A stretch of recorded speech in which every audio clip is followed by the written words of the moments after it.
Il y a longtemps, quelque chose d'incroyable s'est passé, et cette histoire a une leçon importante pour nous tous.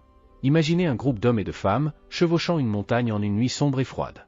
Le vent hurlait entre les arbres, et le son des sabots des chevaux résonnait sur le sentier. Tous étaient fatigués, mais ils continuaient à monter, poussés par la détermination d'atteindre le sommet. Le paysage était désolé, avec la lune cachée par des nuages lourds, et seule la faible lueur de leur lanterne illuminait le chemin rocheux et escarpé. L'air était froid, et leurs visages étaient couverts de sueur et de poussière. Soudain, une voix puissante et mystérieuse retentit du ciel, arrêtant tout le monde dans leur élan. « Descendez de vos chevaux, prenez des pierres et remplissez vos sacs. Remontez et continuez votre voyage. Demain matin, vous serez heureux et triste en même temps. » Le message était clair, mais en même temps énigmatique. Certains membres du groupe se regardèrent, confus et incertains de ce qu'ils devaient faire. Il y avait un mélange d'incrédulité et de curiosité dans l'air. Malgré l'étrangeté de la situation, certains décidèrent de suivre les instructions de la voix. Ils descendirent de leurs chevaux, tâtonnant le sol sombre à la recherche de pierres. Certains en prirent beaucoup, remplissant leurs sacs jusqu'à ne plus pouvoir en porter davantage. D'autres, méfiants et sceptiques, n'en prirent que quelques-unes, voire aucune.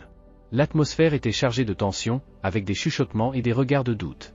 Pendant que certains remplissaient leurs sacs de pierres, d'autres murmuraient, trouvant tout cela inutile. « Pourquoi faisons-nous cela ? Qui nous dit que cette voix mystérieuse sait de quoi elle parle ?» murmuraient-ils entre eux. Cependant, ceux qui crurent et remplirent leurs sacs remontèrent sur leurs chevaux et continuèrent leur voyage. La nuit semblait interminable, avec le froid mordant leur peau et la fatigue pesant sur leur corps. Mais la promesse de la voix du ciel gardait une flamme d'espoir allumée dans leur cœur. Quand la première lumière de l'aube commença à poindre à l'horizon, tous étaient épuisés mais impatients de voir ce que le nouveau jour apporterait. Le soleil se leva lentement, illuminant le sentier qu'ils avaient parcouru et révélant la beauté du paysage environnant. C'était un moment de paix et de tranquillité, interrompu seulement par le chant des oiseaux qui se réveillaient. Le ciel était teinté de nuances d'orange et de rose, et une brise légère apporta un soulagement bienvenu après la nuit froide. Enfin, ils décidèrent de s'arrêter pour vérifier le contenu de leurs sacs. En les ouvrant, une surprise les attendait. Les pierres qu'ils avaient ramassées la nuit précédente n'étaient pas de simples pierres, mais des diamants brillants et précieux. Ceux qui avaient rempli leurs sacs jusqu'à la limite étaient radieux de joie. C'était comme si tous les efforts et les sacrifices avaient valu la peine. Mais en même temps, il y avait un sentiment de regret parmi eux. Certains, qui n'avaient pris que peu de pierres ou aucune, étaient tristes, regrettant de ne pas avoir suivi le conseil de la voix avec plus de sérieux. Les sentiments de bonheur et de tristesse se mélangeaient. Heureux d'avoir trouvé des diamants, mais tristes de ne pas en avoir pris plus.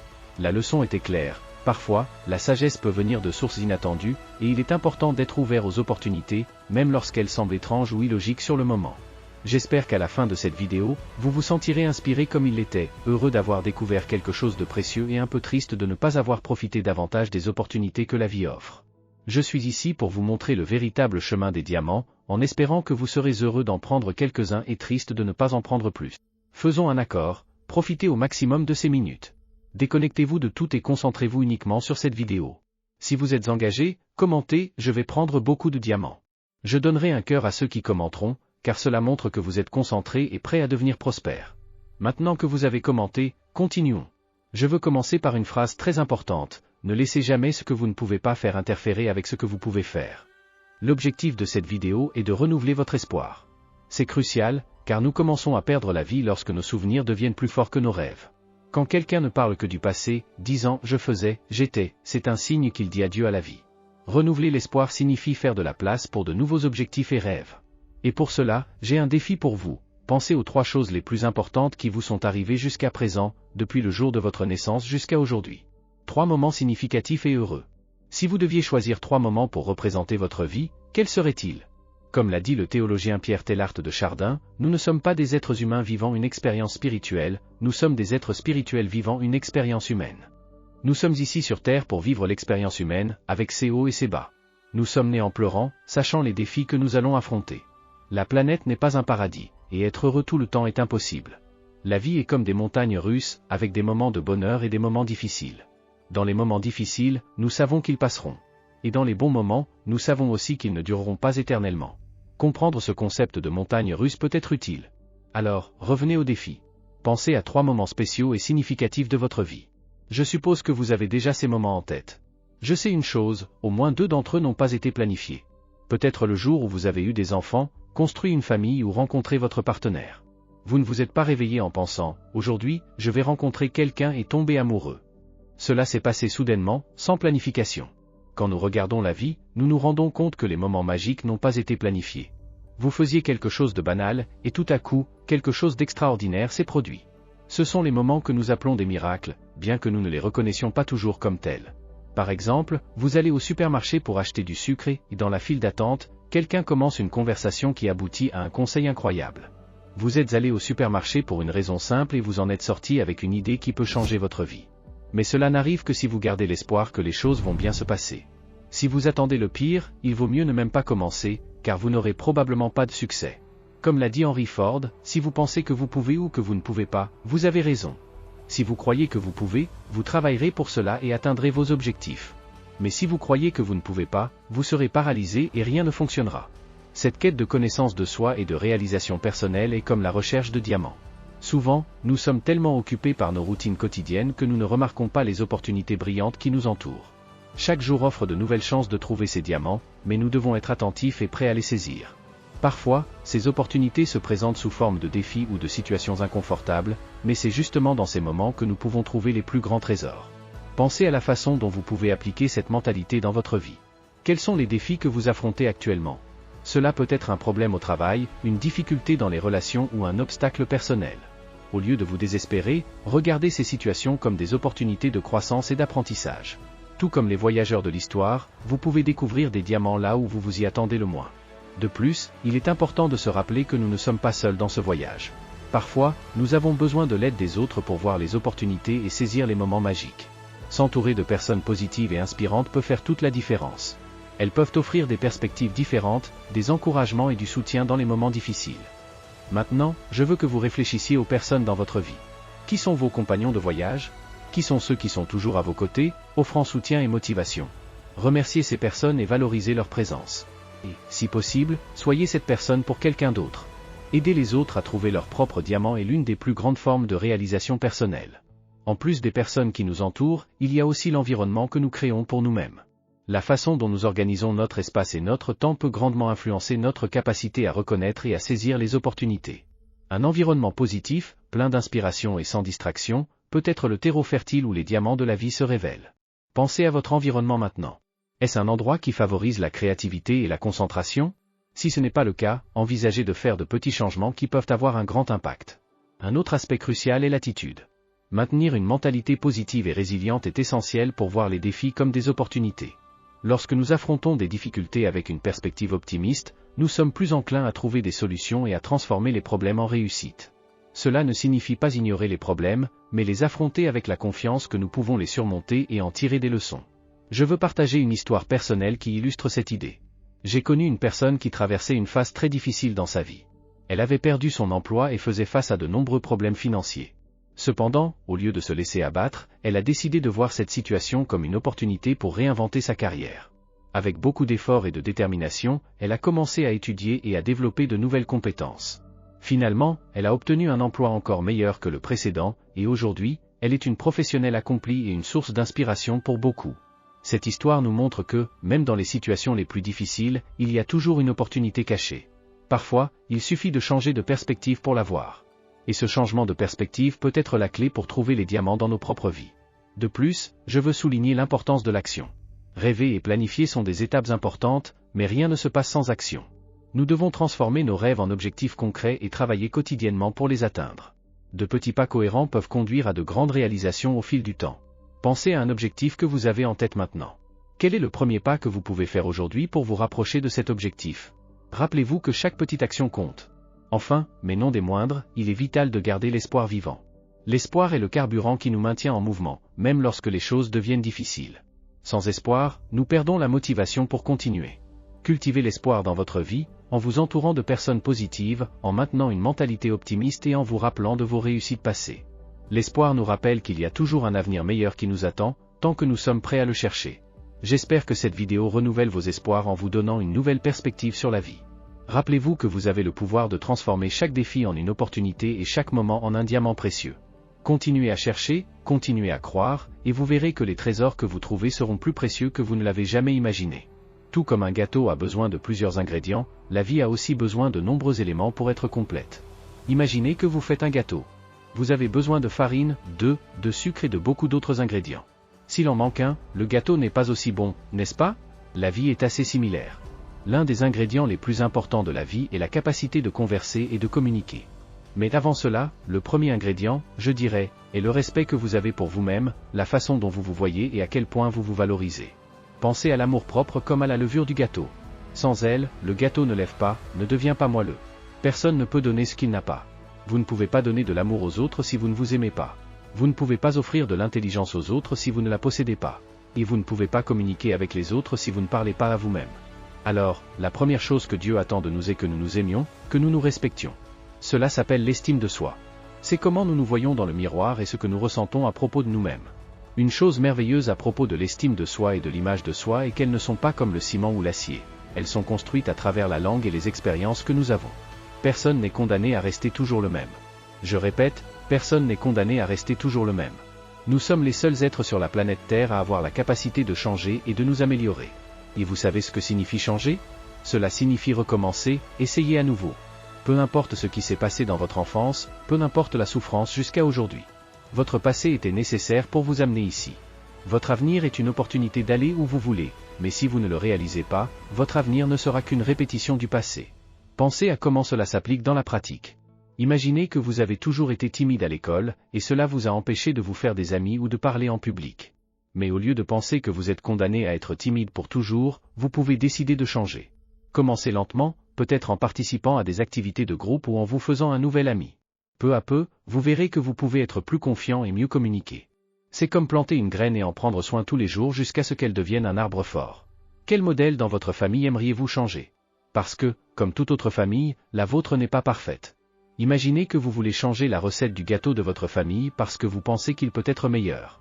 Pour devenir médecin, il faut étudier la médecine. Pour être avocat, il faut étudier le droit et réussir l'examen du barreau. Pour être journaliste, il faut étudier le journalisme. Mais pour être parent, le strict minimum est nécessaire pour avoir des relations sexuelles, et ainsi naissent des enfants. Les parents, la plupart du temps, ne sont pas préparés à être parents. Ils apprennent des erreurs de leurs enfants, tout comme vos parents ont appris d'eux. Ne vous en voulez pas pour cela, c'est simplement comme ça que la vie fonctionne. Nous apprenons de nos erreurs, nous commettons moins d'erreurs avec le deuxième enfant, et encore moins avec le troisième, si nous réfléchissons à ce que nous faisons mal. Imaginons une autre situation. Peut-être que vos parents ont une manière de résoudre les conflits que vous n'aimez pas, comme crier ou se disputer. Vous pouvez décider que, quand vous serez adulte, vous résoudrez les conflits d'une manière différente, peut-être en discutant calmement ou en cherchant des solutions ensemble. Cela montre que, même si votre famille a quelques problèmes, vous pouvez choisir un chemin différent et créer un environnement meilleur pour vous et pour les autres autour de vous. Maintenant, parlons du deuxième ingrédient essentiel dans la vie, la communication. À l'époque agricole, les propriétaires terriens gouvernaient le monde et leur pouvoir était à vie. Ils étaient comme les chefs de l'endroit. À l'époque industrielle, ceux qui avaient de l'argent dominaient. Mais aujourd'hui, la monnaie a changé, et beaucoup n'ont pas réalisé que la monnaie est maintenant la connaissance. Vous pouvez être riche ou pauvre en connaissance, mais la connaissance n'a de valeur que lorsqu'elle est appliquée, lorsqu'elle est partagée d'un esprit à un autre. Et cela se fait par le dialogue, par la communication. Donc, pour les jeunes qui regardent cette vidéo, la communication est devenue cruciale pour le succès personnel et professionnel. Cela fait partie de la nature humaine d'évoluer. Vous ne rencontrerez jamais quelqu'un disant « Je vais demander à Dieu quelque chose pour rendre ma vie un peu pire parce qu'elle est trop bonne ». Je crois que le Créateur n'a jamais entendu une telle demande. Les difficultés viennent pour nous rendre plus forts. Cela fait partie de la nature humaine de grandir, d'évoluer, comme quelqu'un qui escalade une montagne en quête du sommet. Vous, les jeunes, verrez cela dans la vie. Vous atteindrez vos objectifs, vous irez à l'université, vous trouverez des emplois, vous serez promu, vous commencerez vos propres affaires. Cela fait partie du progrès dans la vie. Peut-être que l'ingrédient le plus important est le dialogue, la capacité de communiquer, de s'exprimer, de comprendre les autres. Imaginons un exemple plus pratique de communication. Imaginez que vous êtes dans une équipe de football et que l'entraîneur explique une nouvelle stratégie. Si personne dans l'équipe ne se communique bien, la stratégie peut échouer. Un joueur doit informer l'autre de sa position, où il doit passer le ballon, et ainsi de suite. La même chose se passe à l'école ou au travail. Si vous avez une idée pour un projet, vous devez la partager avec vos collègues. Si vous ne le faites pas, l'idée reste dans votre tête et personne ne peut aider à la réaliser. Je vais vous présenter un modèle de dialogue que j'ai développé. C'est quelque chose d'innovant que vous ne trouverez probablement nulle part ailleurs.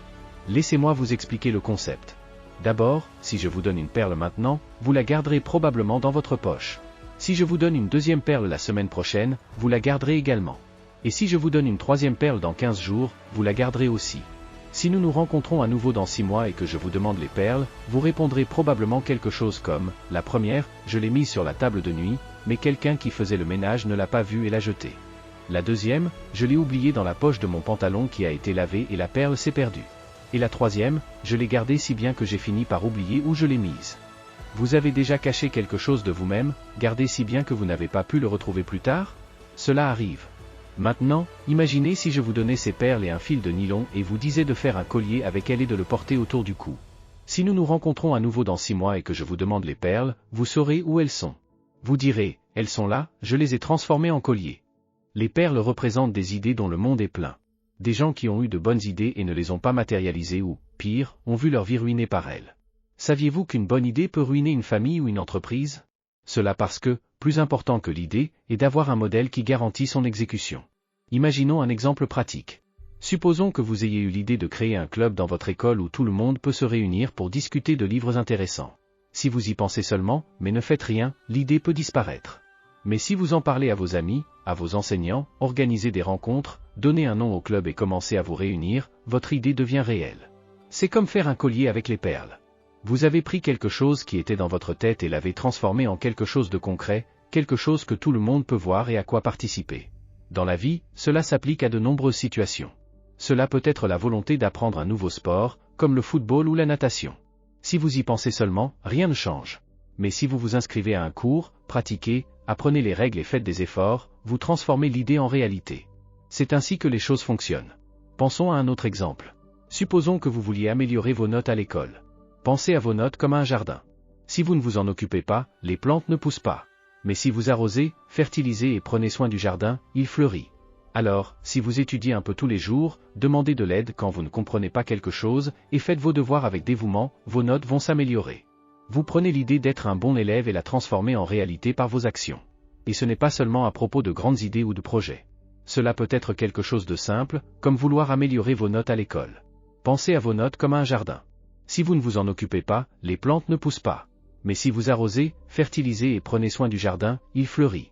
Alors, si vous étudiez un peu tous les jours, demandez de l'aide quand vous ne comprenez pas quelque chose, et faites vos devoirs avec dévouement, vos notes vont s'améliorer. Vous prenez l'idée d'être un bon élève et la transformez en réalité par vos actions. Maintenant, imaginez une autre situation. Peut-être avez-vous un ami qui est triste ou traverse un moment difficile. Si vous remarquez cela et décidez de l'aider, vous utilisez la communication d'une manière très importante. Peut-être que cet ami a juste besoin de quelqu'un pour écouter, ou peut-être a-t-il besoin d'un conseil. En lui parlant, vous montrez que vous vous souciez de lui et êtes prêt à aider. Cela peut faire une grande différence dans sa vie. Communiquer ne consiste pas seulement à parler. C'est écouter, comprendre et répondre. Lorsque vous parlez à quelqu'un, vous échangez des idées, apprenez et enseignez en même temps. C'est comme une danse, où les deux doivent être en harmonie. Si vous parlez seulement et n'écoutez pas, vous perdez la moitié de la conversation. Et si vous écoutez seulement et ne parlez pas, l'autre personne ne connaît pas vos idées. C'est pourquoi il est important de pratiquer la communication dès le plus jeune âge. À l'école, à la maison, avec des amis, à toutes les occasions. Plus vous pratiquez, mieux vous devenez. Et rappelez-vous, ce n'est pas seulement à propos des mots. La communication implique des gestes, des expressions faciales, et même le silence. Parfois, un sourire en dit plus que 1000 mots. Pensons à un exemple plus spécifique de la manière dont la communication peut aider à l'école. Supposons que vous ayez des difficultés en mathématiques. Au lieu de rester silencieux et d'essayer de tout résoudre par vous-même, vous décidez de parler à votre professeur. Vous expliquez vos difficultés et demandez de l'aide. Le professeur peut alors vous donner des conseils, réexpliquer la matière, ou même recommander un camarade pour étudier ensemble. En communiquant vos difficultés, vous ouvrez des portes pour recevoir de l'aide et améliorer vos compétences. Une autre situation pourrait être à la maison. Peut-être avez-vous une idée pour mieux organiser les horaires d'études et de jeux afin d'avoir plus de temps pour vous amuser sans nuire aux études. Si vous en parlez à vos parents, ils peuvent vous aider à créer un calendrier qui fonctionne mieux pour tout le monde. Encore une fois, la communication est la clé pour transformer des idées en réalité. Et n'oubliez pas que la communication implique aussi les émotions. Si vous êtes triste, heureux, effrayé ou anxieux, en parler avec quelqu'un en qui vous avez confiance peut être très réconfortant. Peut-être pensez-vous que personne ne comprendrait ou que vos problèmes ne sont pas importants, mais partager ce que vous ressentez peut alléger un grand poids et renforcer vos liens avec les personnes qui vous entourent. Alors, mes amis, rappelez-vous toujours de vous valoriser et de vous respecter. Aimez-vous d'abord. Construisez une image de soi positive et une forte estime de soi. Et n'oubliez pas de communiquer. Partagez vos idées, écoutez celles des autres, et travaillez ensemble pour transformer le monde autour de vous. Ainsi, comme un gâteau bien fait, votre vie sera douce, complète et pleine de saveurs. Imaginez que vous connaissez quelqu'un qui a une entreprise super chouette, peut-être à Sao Paulo, Tokyo, New York ou même à Manille, aux Philippines. Si cette entreprise est bonne, cette personne aura du succès. Tout cela parce que le modèle d'entreprise est solide et bien conçu. Peu importe où elle se trouve dans le monde, un modèle d'entreprise solide mènera toujours au succès. Et cela nous amène à l'importance de comprendre comment nous communiquons. Niveau de communication maintenant, parlons de communication. Il existe 3 niveaux de communication. 1. Bouche à oreille, c'est quand on écoute simplement avec les oreilles. À ce niveau, nous recevons seulement des sons, sans nécessairement les comprendre ou les traiter de manière significative. 2. De cerveau à cerveau, c'est quand on comprend avec le cerveau. Ici, nous traitons et analysons les informations reçues, en créant du sens à partir d'elles. 3. De cœur à cœur, c'est quand on se connecte vraiment avec le cœur. C'est le niveau le plus profond, où les messages ne sont pas seulement compris, mais aussi ressentis, créant une véritable connexion émotionnelle. Entendre et écouter, saviez-vous qu'entendre et écouter ne sont pas la même chose? Nous entendons avec nos oreilles, mais nous écoutons avec notre cerveau. Vous est-il déjà arrivé de demander de l'eau gazeuse dans un restaurant et que le serveur apporte de l'eau plate? Il a entendu ce que vous avez demandé, mais il n'a pas vraiment écouté. Cela signifie qu'il a opéré au niveau 1. À ce niveau, la communication est superficielle et souvent inefficace. Pour vraiment écouter, nous devons engager notre cerveau, prêter attention et interpréter les mots et le contexte. La compétence dans la vie, pensez à un pilote d'avion. S'il disait « Je n'ai jamais piloté, mais j'ai lu beaucoup de livres à ce sujet », resteriez-vous dans l'avion? Bien sûr que non. Vous voulez savoir s'il sait piloter et atterrir en toute sécurité. Dans la vie, c'est pareil. Il ne suffit pas d'avoir de bonnes notes à l'école, la vie exige des compétences pour agir. La compétence est la capacité d'appliquer des connaissances, des compétences et des attitudes dans des situations réelles. C'est savoir comment réagir, résoudre des problèmes et prendre des décisions éclairées. Exemple du quotidien, regardez autour de vous. Vous trouverez des personnes qui étaient brillantes à l'école, mais qui sont perdues aujourd'hui. Et vous en trouverez d'autres qui n'étaient pas si bonnes à l'école, mais qui sont aujourd'hui d'excellents entrepreneurs. Pourquoi? Parce qu'elles savent comment communiquer avec le monde et ont appris l'importance du dialogue. Elles ont développé des compétences pratiques et ont appris à naviguer dans les complexités de la vie. Savoir dialoguer signifie comprendre les besoins des autres, être capable d'exprimer des idées clairement et créer des connexions significatives. Les 3 niveaux en action, parlons un peu plus des 3 niveaux de communication. Niveau 1, bouche à oreille, quand vous parlez et que l'autre personne entend simplement, sans vraiment comprendre. À ce niveau, les mots peuvent entrer par une oreille et sortir par l'autre. Il n'y a pas de profondeur ou de compréhension réelle. Niveau 2, cerveau à cerveau, quand vous parlez et que l'autre personne comprend et traite l'information. Ici, nous commençons à voir l'importance du message et comment il est reçu. C'est le niveau où se produit la vraie communication. Niveau 3, cœur à cœur, quand vous parlez et que l'autre personne ressent ce que vous dites, créant une véritable connexion. C'est le niveau où la communication devient puissante et transformative.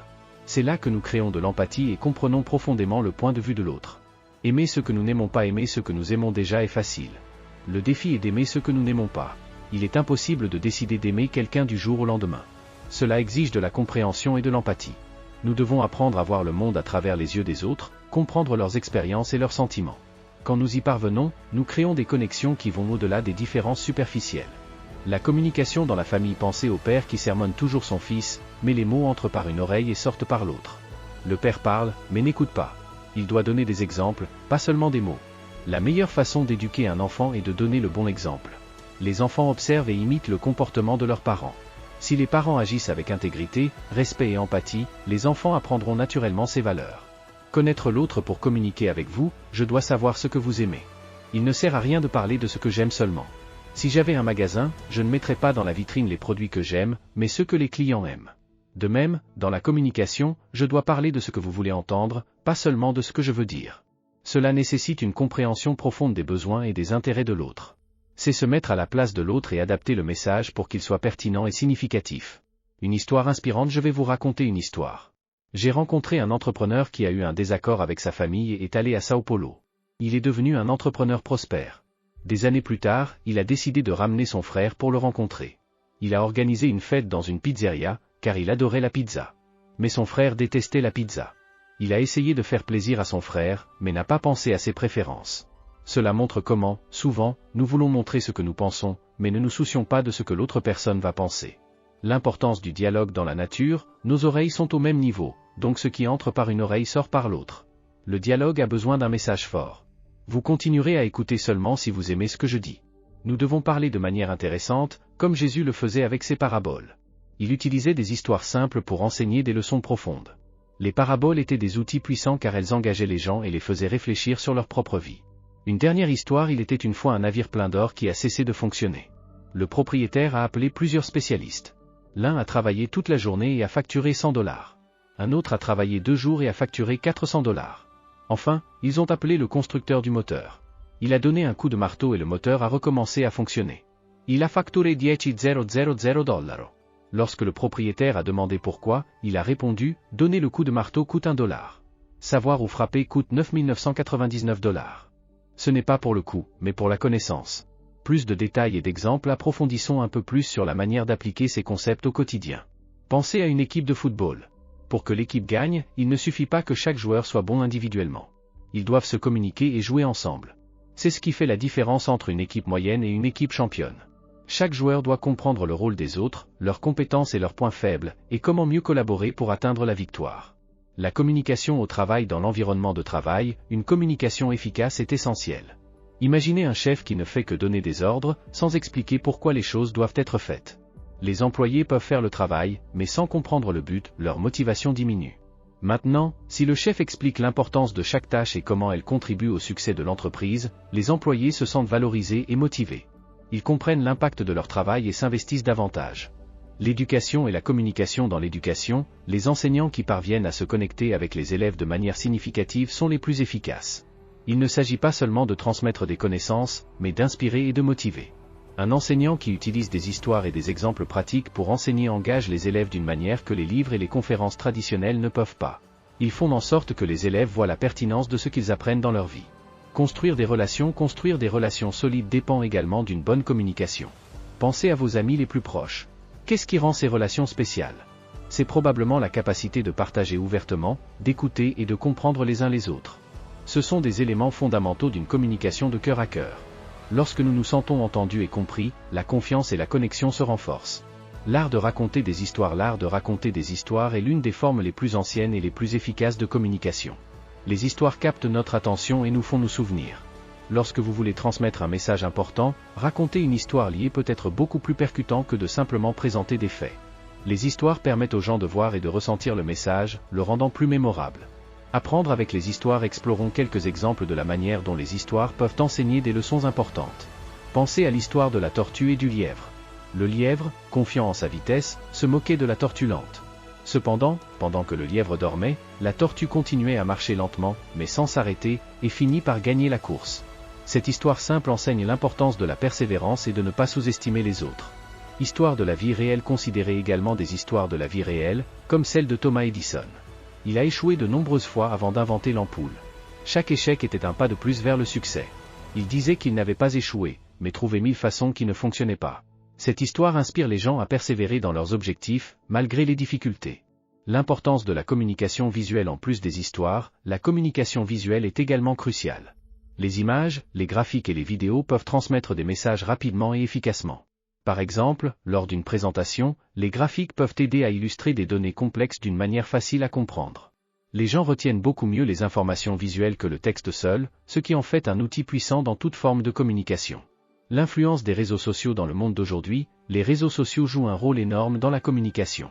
Ils permettent aux gens du monde entier de se connecter instantanément. Cependant, ils apportent aussi des défis, comme la diffusion de fausses informations. Il est important de savoir comment utiliser ces plateformes de manière efficace et responsable. Apprendre à bien communiquer sur les réseaux sociaux peut augmenter considérablement votre influence et votre portée. Écouter activement: un aspect fondamental de la communication souvent oublié est l'écoute active. Il ne s'agit pas seulement d'entendre les mots que l'autre personne dit, mais de comprendre le sentiment et le contexte derrière eux. Cela implique de prêter une attention totale, de poser des questions clarifiantes et de montrer de l'empathie. L'écoute active peut résoudre de nombreux conflits et améliorer considérablement les relations personnelles et professionnelles. La communication interculturelle: avec la mondialisation, la communication interculturelle est plus pertinente que jamais. Les différentes cultures ont différentes manières de communiquer, et comprendre ces différences peut éviter des malentendus et promouvoir la coopération. Par exemple, dans certaines cultures, le contact visuel direct est un signe de confiance, tandis que dans d'autres, il peut être considéré comme irrespectueux. Apprendre ces nuances culturelles est essentiel pour une communication efficace dans un monde globalisé. Le feedback constructif: donner et recevoir du feedback est une autre partie importante de la communication. Le feedback constructif doit être spécifique, respectueux et axé sur des comportements qui peuvent être changés. C'est un outil puissant pour la croissance personnelle et professionnelle. Savoir comment donner du feedback de manière à motiver et inspirer des changements positifs peut faire une grande différence dans l'efficacité d'une équipe. La communication assertive. Être assertif dans la communication signifie exprimer ses pensées et ses sentiments de manière claire et directe, tout en respectant les droits et les sentiments des autres. Cela aide à éviter les malentendus et les conflits. L'assertivité est une compétence qui peut être apprise et pratiquée, et elle est essentielle pour maintenir des relations saines et productives. La technologie et la communication. La technologie a transformé notre manière de communiquer. Les outils comme les emails, les messages instantanés et les vidéoconférences ont rendu la communication plus rapide et plus pratique. Cependant, ils peuvent aussi mener à des malentendus, car la communication numérique manque d'indices non verbaux, comme le ton de la voix et le langage corporel. Il est important d'être clair et précis dans la communication écrite, et chaque fois que possible, de compléter par une communication verbale ou visuelle pour s'assurer que le message est bien compris.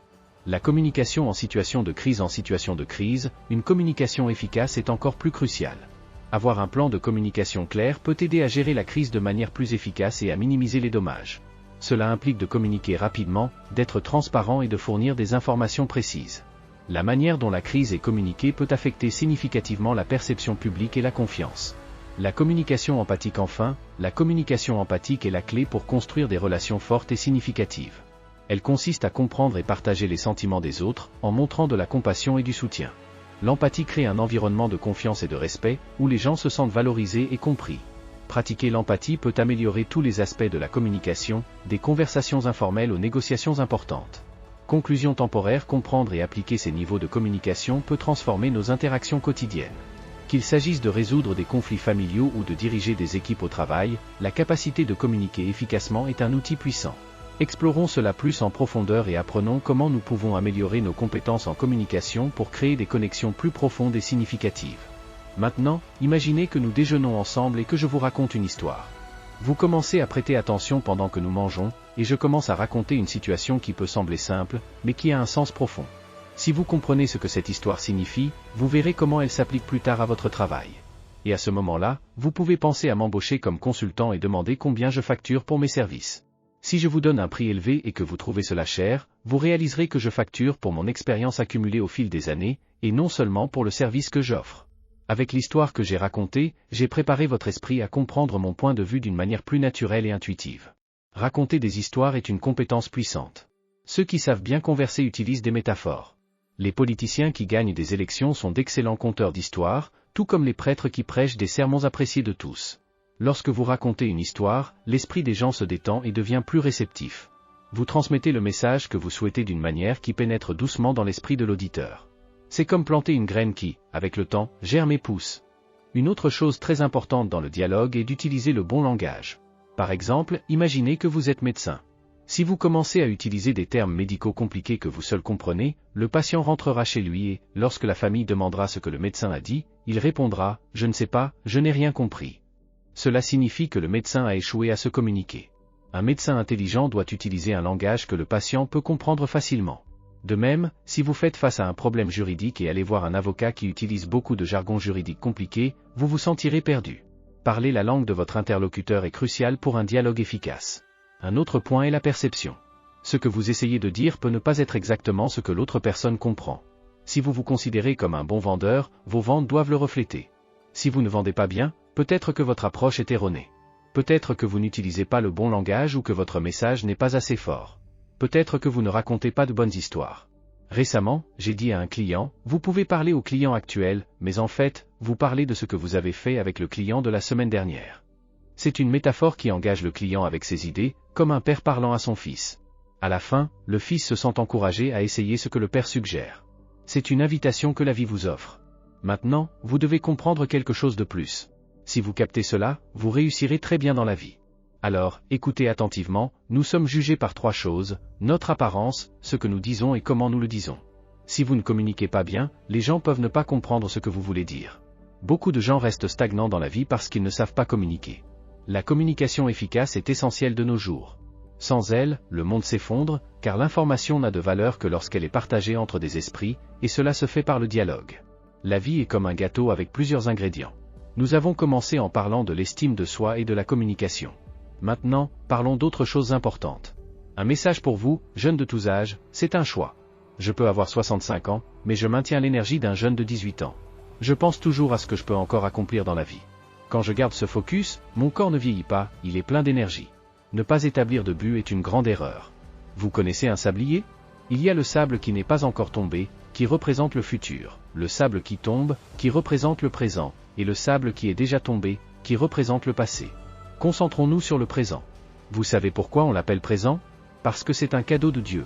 Peu importe où vous êtes, c'est toujours ici et maintenant. La vie est éternelle ici et maintenant. C'est en ce moment que vous vivez. Si vous ne pouvez pas être présent, c'est comme un chat traversant un toit chaud, sentant juste la chaleur et voulant partir rapidement. Beaucoup de gens sont comme ça, dominés par la technologie, par l'horloge, par le téléphone portable. Ils ne vivent pas le moment et se plaignent ensuite de tomber malade, de se sentir fatigué, de ne pas pouvoir dormir et se concentrer sur quelque chose de simple, comme lire un livre. Revenons à la métaphore du sablier. Le sable qui n'est pas encore tombé est le futur, celui qui tombe est le présent, et celui qui est déjà tombé est le passé. Avez-vous entendu dire que le passé façonne le présent et le futur? C'est vrai, mais Einstein a prouvé que le temps n'est pas linéaire, qu'il ne suit pas une ligne droite. Je vais vous montrer maintenant que le futur influence aussi le présent, et que le présent peut recréer le passé. Imaginez que vous avez réservé un voyage autour du monde dans un mois, et qu'aujourd'hui c'est dimanche. Je garantis que le lundi sera déjà plus intéressant. Vous avez 30 jours avant le voyage, mais vous vous sentez déjà heureux dans le présent juste en sachant que vous allez voyager. Voyez comment le futur façonne le présent. Avez-vous entendu le dicton, parfois, l'anticipation de la fête est meilleure que la fête elle-même? Vous vous souvenez de ce dîner de Noël que vous avez préparé avec tant de soin, mais qui a été gâché par une dispute? L'anticipation était meilleure que le dîner. Parfois, l'attente est plus excitante que l'événement lui-même. Si vous avez des objectifs pour le futur, jeunes, écoutez-moi. Votre présent devient plus intéressant. Si vous n'avez pas de perspective pour le futur, vous êtes sur la voie de la ruine, comme beaucoup de toxicomanes que j'ai rencontrés. Ils ont perdu de vue demain, pensant seulement à aujourd'hui. Ceux qui vivent seulement dans le présent ne progressent pas. Ces toxicomanes prennent des drogues et ne se préoccupent que de satisfaire leurs désirs aujourd'hui, sans penser que les drogues vont nuire à leur santé demain. J'espère que vous comprenez que le futur façonne le présent. Je vais prouver que le présent peut aussi recréer le passé. Une fois, une dame de 70 ans est venue me voir. Elle traversait un divorce et avait entendu dire que je pouvais la renforcer émotionnellement. Elle m'a raconté son histoire. Mariée depuis plus de 25 ans, elle et son mari avaient décidé de ne pas avoir d'enfants. Ils avaient une routine de voyage d'affaires pendant la semaine et se retrouvaient les week-ends dans la ferme près de Sao Paulo. Un jour, la tante de la dame, qui l'avait élevée, est morte soudainement à la ferme. Depuis lors, elle ne pouvait plus visiter la ferme, tandis que son mari voulait maintenir la tradition.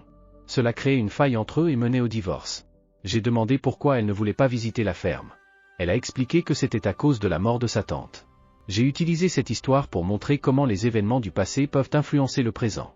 Mais, en travaillant ses sentiments, elle pouvait créer de nouveaux souvenirs positifs à la ferme. Le présent peut recréer le passé. En outre, quand nous parlons de communication, nous devons nous rappeler qu'il ne s'agit pas seulement des mots que nous utilisons, mais aussi de la manière dont nous les utilisons. L'intonation, le langage corporel, et même le contexte dans lequel les mots sont dits font une grande différence. Par exemple, si quelqu'un est nerveux ou anxieux, même si vous utilisez les bons mots, le message peut ne pas être reçu de la manière que vous espérez. Il est important de créer un environnement où la personne se sent à l'aise pour écouter et interagir. Un autre aspect essentiel est l'empathie. Comprendre le point de vue de l'autre personne, ses émotions et ses besoins, aide à ajuster votre communication de manière efficace. Lorsque vous vous mettez à la place de l'autre, vos mots deviennent plus puissants et convaincants. C'est comme ajuster la fréquence d'une radio pour que le son sorte clair et sans interférence. De la même manière, ajuster votre communication en fonction de la personne avec qui vous parlez fait toute la différence. La communication implique également une écoute active. Souvent, nous sommes tellement concentrés sur le fait de transmettre notre message que nous oublions d'écouter ce que l'autre personne a à dire. Écouter attentivement ne montre pas seulement du respect, mais fournit également des informations précieuses qui peuvent guider votre réponse. Une bonne communication est une voie à double sens, où les deux côtés ont l'opportunité de s'exprimer et d'être compris. Je me souviens d'une autre situation où l'écoute active a fait toute la différence. Un jeune entrepreneur avait des difficultés à motiver son équipe. Il parlait, mais personne ne l'écoutait. J'ai suggéré qu'il passe une journée à simplement écouter ses employés, sans donner aucune instruction ou opinion. À la fin de la journée, il a découvert que de nombreuses questions que l'équipe rencontrait étaient facilement résolubles, mais personne n'avait jamais eu l'occasion d'exprimer ses préoccupations. Cet exercice d'écoute a transformé la dynamique de l'équipe et a considérablement augmenté la productivité. Maintenant, revenons à notre point initial, imaginez que vous avez compris tout cela et que vous l'appliquez dans votre vie quotidienne. Chaque conversation que vous avez devient une opportunité de créer une connexion, de planter une idée ou d'inspirer quelqu'un. Grâce à une communication efficace, vous améliorez non seulement vos relations personnelles et professionnelles, mais vous ouvrez également des portes à de nouvelles opportunités. C'est un cycle vertueux où chaque interaction positive génère plus d'interactions positives. Vous savez, parfois, nous voyons les choses d'une manière qui nous rend tristes. Mais si nous changions notre façon de voir? Je vais vous raconter une histoire qui m'a beaucoup fait réfléchir à ce sujet. Il y avait une dame qui était très triste parce que sa tante bien-aimée était décédée dans la ferme familiale. Elle ne pouvait pas arrêter de penser à combien sa tante avait dû souffrir et se sentait coupable de ne pas avoir été là pour aider. Quand nous avons parlé, j'ai réalisé qu'elle était piégée dans ce sentiment de culpabilité et de tristesse. Alors, je lui ai suggéré une nouvelle perspective, et si la tante avait choisi de mourir à la ferme comme un cadeau, montrant son affection pour l'endroit qu'elle aimait? J'ai dit que peut-être que la tante voulait que son dernier souvenir soit celui d'un lieu spécial pour elle, entouré de tout ce qu'elle aimait. Quand j'ai présenté cette idée, la dame a réfléchi. Elle semblait anxieuse, mais était prête à considérer cette nouvelle interprétation. Au fur et à mesure que nous parlions, elle a commencé à voir les choses différemment. Elle a décidé de retourner à la ferme et s'est réconciliée avec son mari, ce qui était un grand pas pour elle. Ce que j'ai fait n'a pas changé le fait que sa tante était morte, mais a changé la manière dont la dame voyait cet événement. Cela l'a aidé à avancer avec moins de poids sur le cœur. Nous ne pouvons pas changer le passé de personne, mais il est important de comprendre que tout ce qui s'est passé a pu servir à un but spirituel. Tout cela nous a amenés jusqu'au moment présent, où notre avenir est une possibilité ouverte, pleine d'opportunités. Et c'est à nous de décider ce qu'il sera. Nous sommes uniques parce que nous avons la capacité de penser à l'avenir. Alors, pourquoi ne pas nous concentrer dessus? Après tout, c'est là que nous passerons le reste de notre vie. Si nous restons attachés au ressentiment du passé, nous limitons notre avenir. Peut-être que quelqu'un vous a blessé dans le passé et que vous n'avez toujours pas pardonné cette personne. Pardonner n'est pas seulement un acte d'amour, mais aussi d'intelligence. Ceux qui ne pardonnent pas se nuisent eux-mêmes. Ne pas pardonner, c'est comme tenir un charbon ardent dans la main et espérer que l'autre personne se brûle. En pardonnant nos parents ou qui que ce soit, nous nous débarrassons d'un fardeau et ouvrons la voie à un avenir plus prometteur. Maintenant, je veux partager une histoire qui m'a profondément touché. Il y avait un écrivain qui vivait au bord de la mer et un jour, il a vu une jeune fille sur la plage. Elle ramassait des étoiles de mer et les remettait dans l'océan. Intrigué, il s'est approché et a demandé ce qu'elle faisait. La jeune fille a expliqué que les étoiles de mer avaient été emportées par la marée et que si elle ne retournait pas dans l'eau, elle mourrait. L'écrivain a regardé autour et a vu qu'il y avait des milliers d'étoiles de mer éparpillées sur le sable. Il a dit, avec tant d'étoiles de mer ici, tu penses que ça fait une différence de remettre une ou deux dans la mer? La fille a ramassé une autre étoile de mer, l'a jetée dans l'océan et a répondu, ça a fait une différence pour celle-ci. Et puis, elle a pris une autre étoile et a répété, ça a fait une différence pour celle-ci. La détermination et le cœur de la jeune fille ont montré à l'écrivain que, même si nous ne pouvons pas aider tout le monde, faire une différence pour quelqu'un est déjà précieux. Cette histoire m'a fait réfléchir sur l'impact que nous pouvons avoir dans la vie des gens. Peut-être que cette vidéo n'aidera pas tout le monde, mais si elle fait une différence dans la vie d'une personne, cela en vaut la peine pour moi. Et si cela a fait une différence pour vous, commentez, ça a fait une différence pour moi. Je veux savoir comment cela vous a touché, comment cela vous a fait réfléchir différemment ou a aidé à alléger un poids de votre cœur. Chacun de nous a la capacité de faire une différence, grande ou petite. Et souvent, ces petites actions peuvent avoir un impact énorme sur la vie de quelqu'un. Alors, en pensant à l'avenir, considérez comment vous pouvez utiliser votre temps et votre énergie pour créer quelque chose de positif pour vous et pour les autres. Maintenant, je veux parler un peu de l'importance du pardon. Peut-être que vous gardez des rancunes depuis longtemps. Peut-être que quelqu'un vous a profondément blessé et que vous n'avez toujours pas réussi à laisser cela derrière vous. Mais je veux que vous pensiez au pardon comme un acte de libération. Pardonner, c'est lâcher le charbon ardent qui brûle votre main. Lorsque vous pardonnez, vous vous libérez du poids que vous portez. Vous ouvrez de l'espace pour la guérison et de nouvelles possibilités. Je crois que chacun de nous a un but spécial dans ce monde. Peut-être que nous ne savons pas encore exactement quel est ce but, mais une partie du voyage est de le découvrir. Et pour découvrir, nous devons être ouverts au nouveau, à l'inconnu. Nous devons être prêts à laisser le passé derrière nous et à embrasser l'avenir avec espoir et courage. Je veux terminer en racontant une histoire que vous connaissez peut-être, mais qui m'inspire toujours. Il y avait une fois un écrivain qui vivait au bord de la mer. Un jour, il a rencontré une jeune fille qui jetait des étoiles de mer dans l'océan. L'écrivain a demandé pourquoi elle faisait cela, étant donné qu'il y avait tant d'étoiles de mer sur la plage. Il a dit, avec tant d'étoiles de mer ici, tu penses que ça fait une différence de remettre une ou deux dans la mer? La jeune fille a ramassé une autre étoile de mer, l'a jetée dans l'océan et a répondu, ça a fait une différence pour celle-ci. Et puis, elle a pris une autre étoile et a répété, ça a fait une différence pour celle-ci. Cette histoire me rappelle que, même si nous ne pouvons pas aider tout le monde, faire une différence pour une personne est déjà un grand accomplissement. Et c'est ce que j'espère avec cette vidéo. Je veux qu'elle fasse une différence dans votre vie, même si c'est une petite différence. Si cette vidéo a fait une différence pour vous, laissez un commentaire disant « Ça a fait une différence pour moi ». Vos commentaires sont très importants pour moi et me motivent à continuer à créer du contenu qui peut aider et inspirer plus de personnes. Avant de terminer, je veux vous demander de vous abonner à ma chaîne. Ici, vous trouverez de nombreuses vidéos pleines de sagesse, d'histoires inspirantes et de conseils pratiques pour améliorer votre vie. Abonnez-vous et activez les notifications pour ne manquer aucun nouveau contenu. Ensemble, nous pouvons construire une communauté de soutien et de croissance. À la prochaine vidéo.